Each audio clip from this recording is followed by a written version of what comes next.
All India student federation या विद्यार्थी संघटनेच्या एका विद्यार्थिनीला नक्षलवादी म्हणत अँटी नॉक्साइड स्क्वॉडच्या माध्यमातून दडपशाही करण्यात आली असा आरोप करत ऑल इंडिया स्टुडंट फेडरेशन या संघटनेच्या वतीने या घटनेच्या निषेधार्थ भंडारा येथील जिल्हाधिकारी कार्यालयासमोर निदर्शने आंदोलन करण्यात आले व घोषणाबाजी करत झालेल्या प्रकाराचा निषेध नोंदविण्यात आला आहे। तर यावेळी असंख्य AISF पदाधिकारी, कार्यकर्ते, विद्यार्थी मोठ्या संख्येने उपस्थित होते।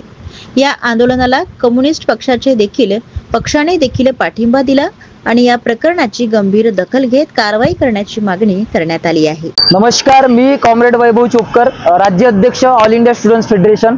भंडारा जिल्ह्यातील आमच्या एका विद्यार्थिनीच्या घरी जाऊन अँटी नक्सल स्क्वॉडने तिच्या आधार कार्डची मागणी केली व पोलीस पाटलांना तिच्या घरी पाठवण्यात आलं आणि ती मुलगी नक्षलवादी संघटनेमध्ये काम करत असून साहेबांनी तिच्या आधार कार्ड मागितलेले आहे असं त्या गावच्या पोलीस पाटलाला सांगण्यात आलं आणि त्यानंतर तो पोलीस पाटील त्या विद्यार्थिनीच्या घरी गेला व तुमची मुलगी अमुक संघटनेत काम करत असून नक्षलवादी असल्याचं आम्हाला माहिती मिळालेली आणि तिचं आधार कार्ड साहेबांनी मागितलेलं आहे अशी मागणी केली व यामुळे दबावामध्ये येऊन घरच्या लोकांना त्या ठिकाणी आधार कार्ड मागण्यात आला आणि AISF बद्दल रुमर्स त्या ठिकाणी गैरसमज त्या ठिकाणी पसरवण्यात आला। या घटनेचा आम्ही निषेध व्यक्त करीत संबंधितांवर कारवाई करण्याची मागणी केली व भंडारा पोलिसांनी माफी मागावी तसेच संपूर्ण पोलीस विभागाचे समुपदेशन करण्यात यावे या मागण्या केल्या होत्या, पण अजूनही कोणत्याही प्रकारची कारवाई न झाल्याने या ठिकाणी आम्ही हे निदर्शने आंदोलन करीत आहोत। हे सर्व जे काही दिसत आहे हे जनसुरक्षा विधेयकाच्या अनुषंगाने करण्यात आलेली तयारी आहे, त्याची प्रॅक्टिस त्या ठिकाणी सुरू आहे। तेव्हा या निमित्ताने आम्ही या जनसुरक्षा विधेयकाचा सुद्धा या ठिकाणी धिक्कार करतो आणि हे जनसुरक्षा विधेयक सुद्धा या ठिकाणी मागे घेण्याची मागणी करतो।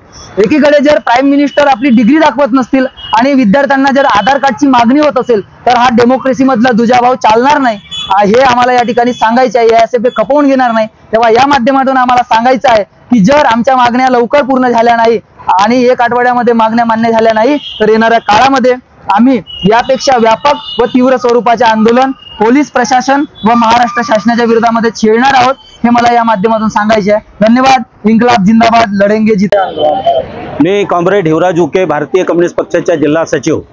आज या ठिकाणी ऑल इंडिया स्टुडंट फेडरेशनच्या वतीनं विद्यार्थ्यांवर जी दडपशाही चाललेली आहे आणि देशातील पहिली विद्यार्थी संघटना ऑल इंडिया स्टुडंट फेडरेशन जी विद्यार्थ्यांच्या हक्कासाठी, समाजाच्या हितासाठी लढणारी संघटना, त्यांच्या कार्यकर्त्यांना जर एंटी नक्सलाइट स्क्वॉडचे जे अधिकारी आहेत किंवा त्यांनी सांगितलेले जे पोलीस पाटील आहेत यांनी जर आपल्या विद्यार्थ्यांना म्हणजे नक्षलवादी जर म्हणत असतील तर हे या देशातल्या लोकशाहीचा आणि संविधानाचा अपमान आहे आणि म्हणून जर संविधानाचा आणि लोकशाहीचा अपमान करणारे आणि विद्यार्थ्यांवर दडपशाही करणारे पोलीस प्रशासन यांचे नक्षलवादी विभागाचे जे पोलीस अधिकारी आहेत ते दबाव आणत असतील तर भारतीय कम्युनिस्ट पक्ष त्याचा निषेध करतो आहे आणि या आंदोलनाला भारतीय कम्युनिस्ट पक्ष आपला सक्रिय पाठिंबा जाहीर करत आहे।